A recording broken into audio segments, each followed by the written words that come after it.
Hey everyone, welcome back to another writing video. My name is Solace and this is my channel, She Writes Books. Today I'm going to be doing an all about my novel video for 2 short stories.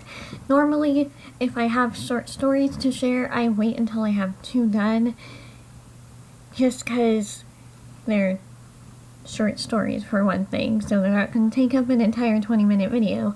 And I also just think it's better doing short stories together, even though they may not be like the same kind of content.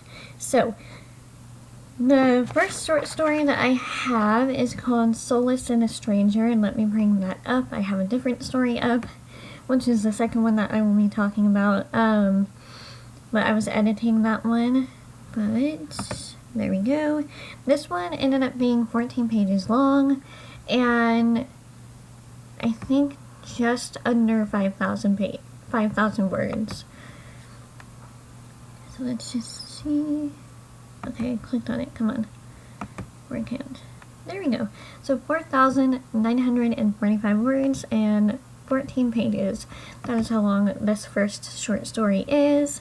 I initially came up with this story when my dad dropped me off at the Kmart and grocery outlet bus stop, and I like to walk over into the little strip mall area off to the right grocery outlet, because they have in front of Streammead a fountain that has always been there, and whenever my mom and Ash and I and Grandma all went to Streammead,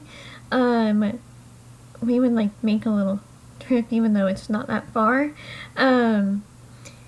We would always go to the fountain and throw pennies in for wishes.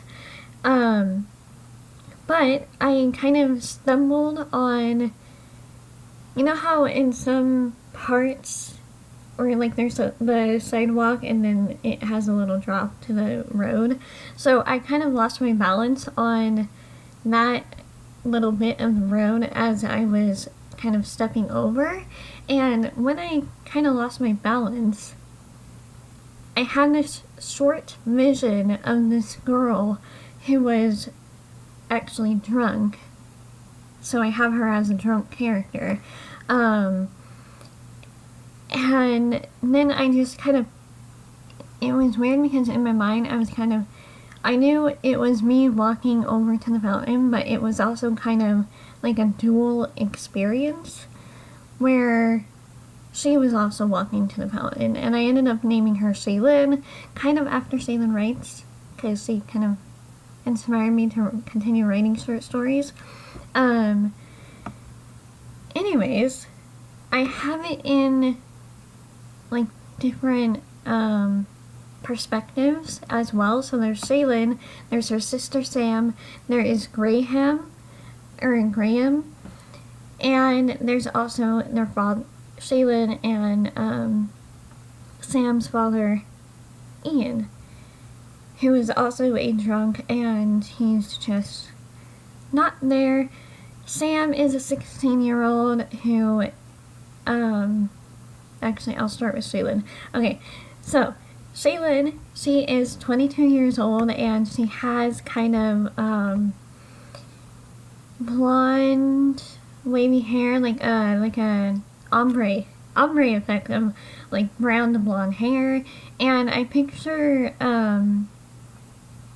Alicia Denham Carey, if you know Fear the Walking Dead. She plays Alicia Clark on there, and I just kind of picture her as Shaylin, and I picture the girl who plays Charlie as Sam, even though the actress is 9 years old and she's 16 years old, so that would be kind of a weird thing.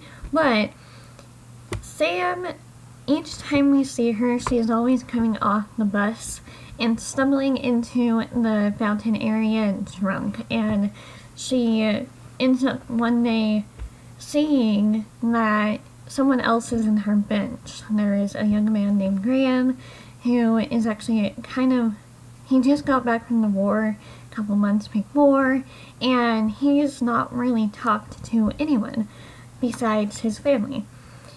he's just kind of closed himself off from the world, and she's kind of done the same thing after finding out that her boyfriend is cheating on her with her best friend. So both of her friends are kind of cheating on her, and she is kind of devastated with that because she's trying to figure out how to let both of them go, but she still loves them and hopes that they can work things out, although she is completely drunk. Or not completely drunk, but I don't know. I have her drinking wine and I think beer at one point. One sec. And it's just kind of an interesting character. She's an interesting person. I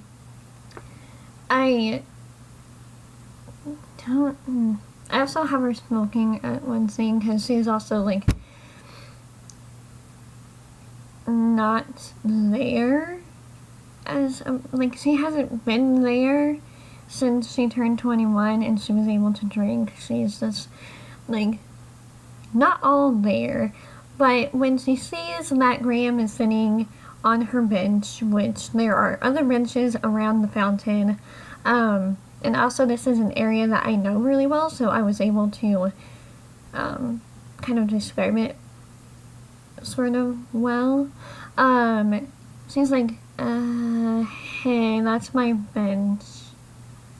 Can you move, please? And he's like, there's other benches around, lady, so you can go over there. And she just sits down without saying anything else, and he decides, or he stays for a little bit, and he's just on his phone for the first few minutes, and then he decides to go sit on the bench across from Shaylin, which is across the fountain.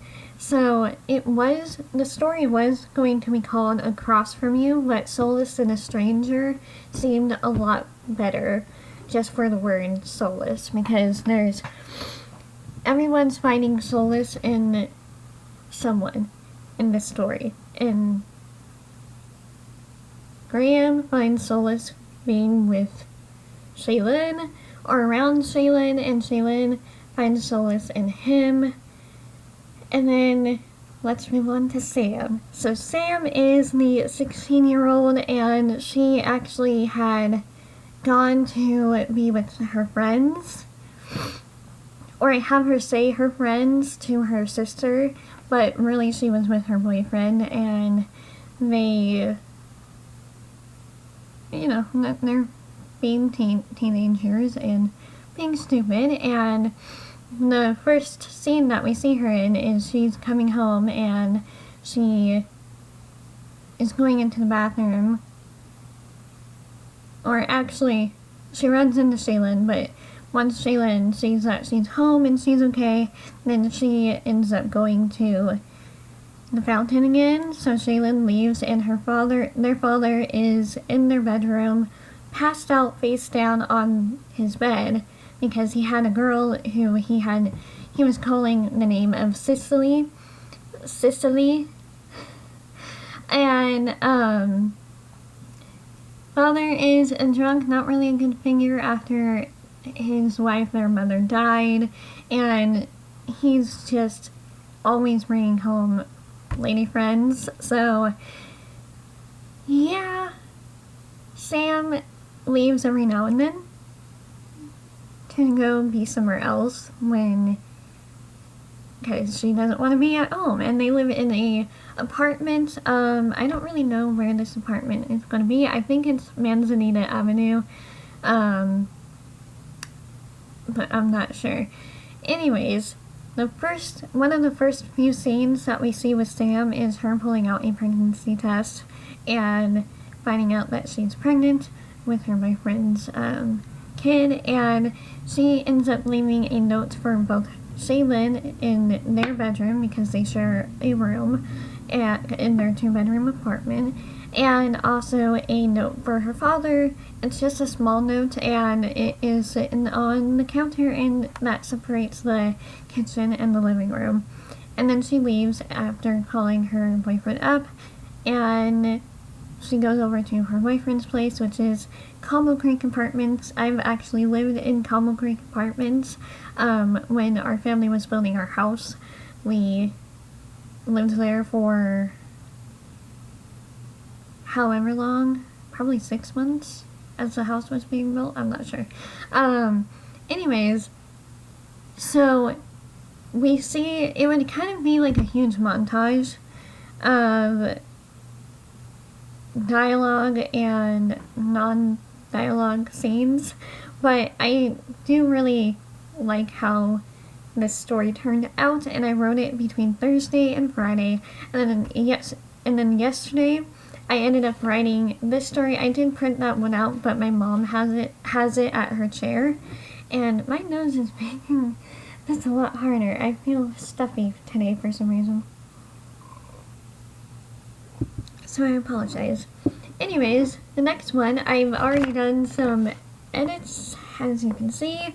These are just ones that my dad told me to kind of fix. So it was called Incandescent Dream, which is another word for light, but my dad was saying how incandescent is kind of like one of those old-time light bulbs, and radiant would be a lot better, because with radiant the light gives off heat. And this one is all about this man called Sam, who, what's interesting is I have a lot of symbolism in this story, and I actually had to switch the last two little paragraphs here. I had to switch these two because Dad said that it would be a lot better, and he's the first one to read this story. I literally wrote this, I started it on Friday, probably like late morning, afternoon, and I didn't really know what I was doing with it, but I was also watching Shaylin Wright's video, which I'm still trying to watch because it's a 30-minute video. But later that night when I tried watching The Girl on the Train, but it ended up being too, I don't know, what was the word that I used with my mom? I don't know. It was too disturbing for me, that's the word. Besides Luke Evans being in it, oh, excuse me, and I love Luke Evans, and actually, I think he gave me an idea for another one that just sparked right now, but I'm not sure. Anyways, this is called Radiant Dream, and it's all about this young man who, at first he's dreaming, and I kind of want to read you the story because it's literally like a page and two tiny paragraphs, not even a paragraph. Well, if you put them together it would be a paragraph, but not even 2 paragraphs. Anyways, pronunciate. This is all about a man who is seeing this woman who at first I was thinking, okay, she's an angel, and I'm just going to read you the paragraph because I don't know how to explain this story. I still don't really know what this story is. Yeah. So I'm still not very good with reading out loud, so I apologize, but this is the first paragraph of Radiant Dream, and yeah. She was radiant in his dream, mocking him with her smile. He couldn't run from her, and as he stood in a field of flowers, the rain poured down heavily. I feel like I should put a comma there. He wanted to speak, to yell at her to go away, but she didn't. She stood like the sun, burning him with her light, where even the rain of autumn didn't cool him down. He tried to close his eyes and hope that he can return back to reality. But when he opened them, she was still there, and he was still in that field of flowers where he'd been a dozen times before. She walked towards him, but as she did, she blinded him. He tried to will his feet to move, but they wouldn't. He felt his blood start to boil. I had skin there, but he said I should put blood, because that would make more sense. As she walked closer and her light engulfed him, he thought, am I dying or dead? Or am I dead or dying? When he tried to close his eyes and will himself to wake up, he couldn't. I need to put a lot of commas in this because they're just kind of run-on sentences. The boiling ceased and the burning light became pleasant. At first, he would have done anything to keep her away, to run. But then he shifted. The rain fell, her light grew brighter, and the sky got darker. The flowers around him, some blossomed and some died. It was all too beautiful, too dreamlike. How is it that something so light and beautiful could be so powerful and deadly? He allowed himself to drink in the light, and then she kissed him. It was soft at first, and then they had lowered themselves on the floor of the field. How beautiful this was, how dangerous it was. He breathed and closed his eyes as she kissed him, and after some time she sat up and he looked up back to her. Go wake up, she said, leaning down and kissing him once again. So that is the kind of first two paragraphs. The first one is a lot longer, but I realized I needed to read the second one because that's kind of the end of that scene. And then I have like the paramedics talking to him, as well as his sister Sam, or he is named Sam, his sister is named Sadie. Got them mixed up. Yeah, so that's kind of that. My dad thought when he read that first paragraph that, okay, he was in a car crash or like a house fire, and I thought it was interesting because I was thinking, okay, he was having a hallucination and he's kind of he's high on something. So I thought he was some kind of drug addict, but my dad said I should leave it how it is and not explain anything further and allow the reader to think what they want to think, like use their imagination. So I thought that was very interesting, especially since my dad does read, but he doesn't read stories, although he said that he would read anything that I write. So it was actually very helpful to have him read that because it was a very unclear story at the time I wrote it last night, and I was writing it as I was trying to watch Girl on the Train, which like I said, ended up having to stop it because it was too disturbing for me.